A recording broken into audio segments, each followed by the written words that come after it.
Everyone, কেমন আছো তোমরা সবাই? অনেকদিন বাদে ভিডিও দিচ্ছি আবার। তো আজকে সকালবেলা যাচ্ছি এখন ছেলের স্কুলে। আজকে ওদের বই দেওয়ার ডেট আছে, তো আজকের থেকে আবার শুরু হবে স্কুলে দিয়ে আসা নিয়ে আসা। তো সেই জন্যই বেরিয়ে পড়েছি এখন। আজকে আর ছেলেকে নিয়ে যাইনি। তো এই দেখো চলে এসেছিলাম স্কুলে, এসে লাইনে দাঁড়িয়ে বই নিয়ে নিয়েছিলাম। এখানে 24টা বই আছে জানেন।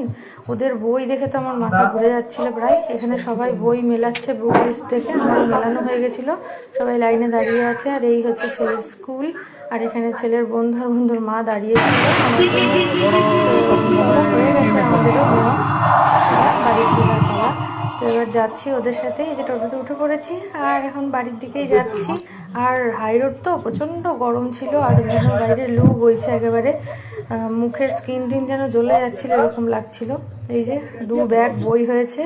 তো এবার চলো। আর কালকে যখন মা বাবা এসেছিলো তখন একটা পেঁপে এনেছিল, তো সেটা কালকে ফ্রিজে রেখে দিয়েছিলাম। তো সেটাই আজকে এখন বাড়ি এসে ওটাকে বার করে এখন সবাইকে কেটে দেবো গরমের মধ্যে। ঠান্ডা ঠান্ডা পেঁপে